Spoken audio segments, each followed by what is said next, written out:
Sa pagpapatuloy ng ating kwento, makikita si Xiaoyang na napaupo sa sahig matapos itong sampilan sa mukha ni Yulong, na sobrang gigil peren matapos mabaigo sa tangkang paglason sa ating bida. Hindi ito makapagsalita at tumulo din ang dugo sa kanyang bibig. At maya-maya pa ay napangiti na lang si Xiaoyang at iginiit nito na maging siya man ay hindi niya maintindihan kung bakit. Ipinaliwanag ni Xiaoyang na malinaw na nawalan ito ng malay matapos inumin ang sabaw na may lason ngunit sa hindi maipaliwanag na dahilan ay bigla na lamang itong nagising. Nagagalit naman dito si Yulong at nang gigihil at napakagat ito sa kanyang ngipin. Marahas itong nagwika kung sinasabi ba daw ni Xiaoyang na maupo na lamang siya habang pinapanood niya ang walang kwentang Xiaoche na iyon na ikinakasal sa babae na gusto niya. Inaawat naman ito ni Xiaoyang at pilit na pinakakalma at ipinaliwanag niya na meron pa silang natitirang pagkakataon dahil hanggang ngayon ay nasa kalsada ang mga iyon. Iminungkahi nito na maaari naman nila na kidnapin ang bride. Ngunit nandilim naman ang mukha ni Yulong at tinanong niya si Xiaoyang kung mongoloid ba daw ito. Dahil kung ganun lang daw yun kadali ay hindi siya mananatili ng walang ginagawa. Ipinaliwanag ni Yulong na maaring walang kwenta ang lakas ni Xiaoche ngunit hindi ang kanyang grandpa.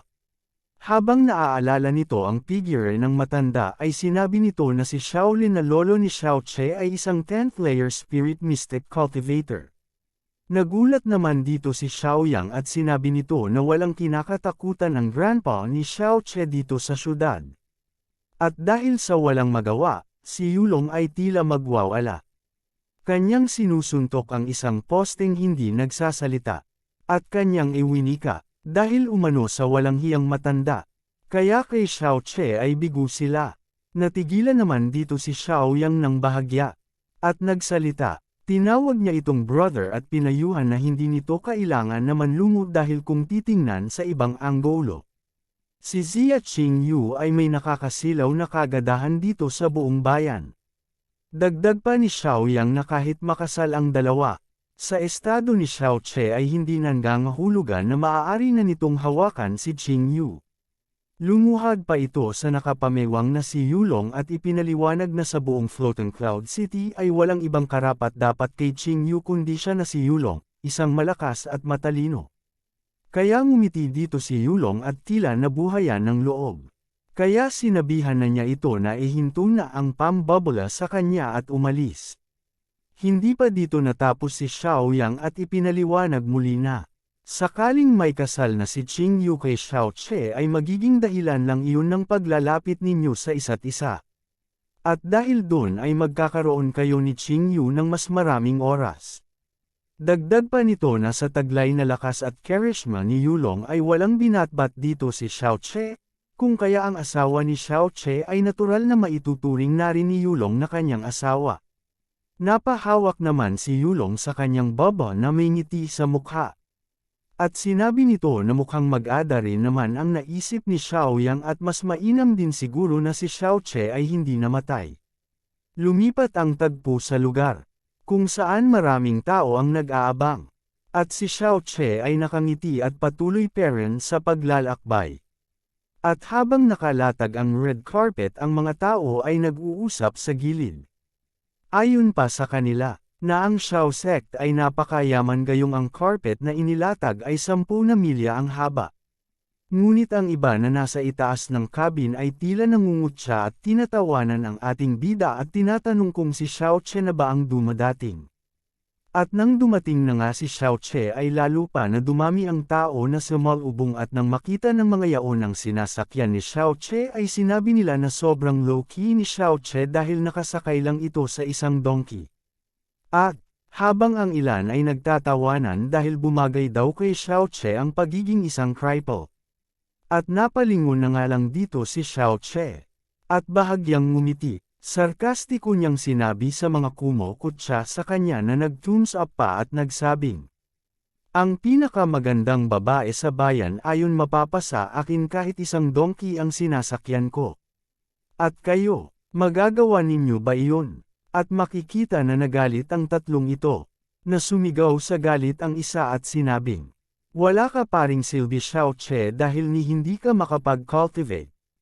At ang isa ay naghamon pa na 1v1 na lang palalag daw ba ang bida. At ang isa naman ay nagyabang na. Kung hindi lamang isa sa alang-alang na mayaman ang pamilya ni Xiao Che ay pababagsakin na niya ito. Kinutya naman lalo sila ni Xiao Che at pabiro nitong sinabing, "Nako, natatakot ako."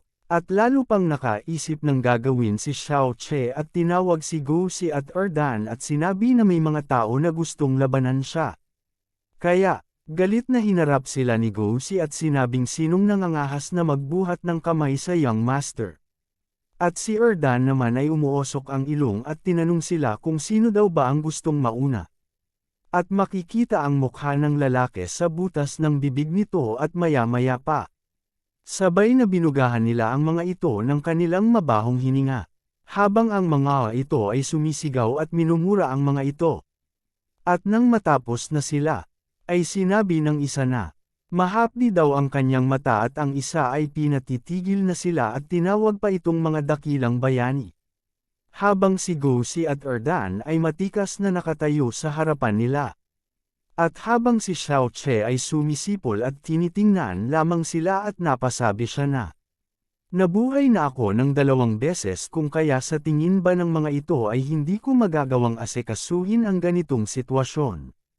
At makikita sa likod ni Xiao Che ang pagbulwak ng soka ng hanggal at nagmamakaawa ito na isara na ang bibig nila at hindi na daw nila muling uulitin pa kung kaya kawan daw sila ng mga ito.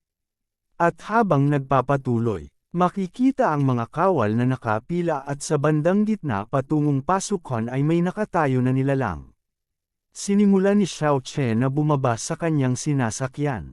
Ngunit nanlaki ang kanyang mata nang may maramdaman siya na pamilyar na aura. Natukoy niya ang aura bilang pagmamay-ari ng kanyang magiging bayaw.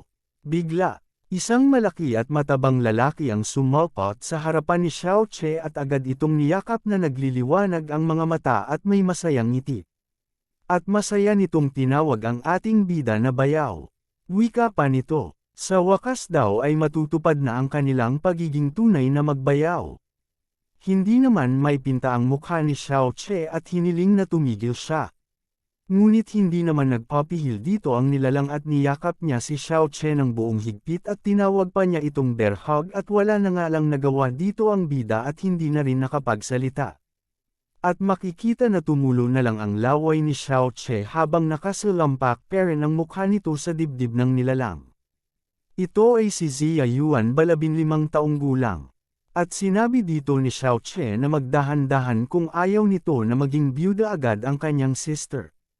At dahil doon ay ibinuko nito ang kanyang mga braso kaya bumagsak na lang ang lupaypay na katawan ni Xiao Che sa sahig.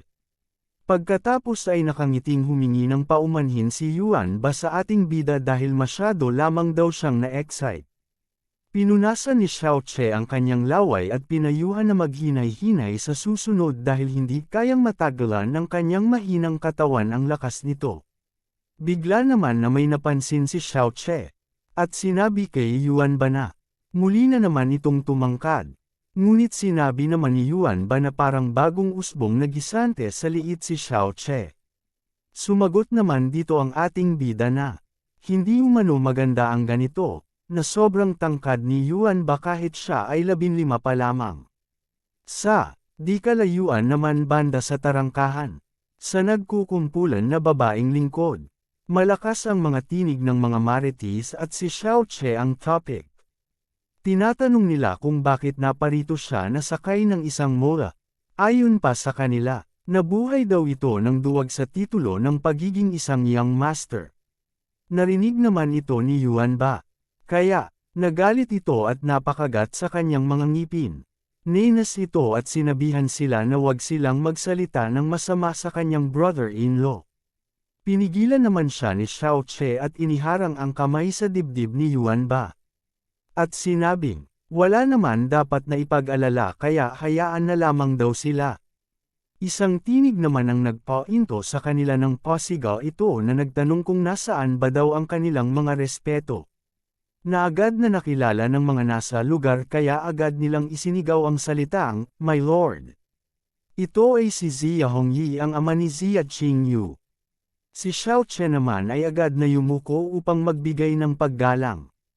Lumapit ito kay Xiao Che at hinawakan siya sa magkabila na balikat at sinabi kay Xiao Che na mula sa araw na ito ay ipinapaubi na nito ang pangangalaga sa kanyang anak na si Qingyu.